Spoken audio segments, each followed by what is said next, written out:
Shutting it down. What do? Menu. I'll get rid of the tool first.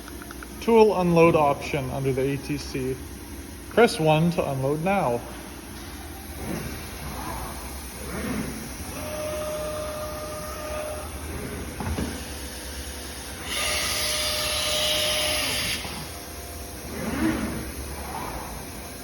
And then I could shut it off now, but then in the morning on Monday when we have to home it in, it's gonna go snail speed over here. So I cancel out of all this and I go home 1.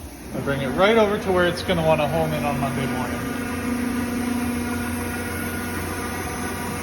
This isn't in the multicam book, it's just how I do it. And then I go menu, shutdown machine, yes. Now you're gonna hear the click.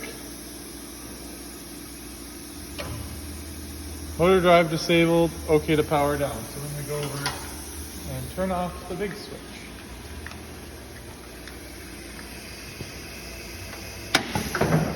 That's it.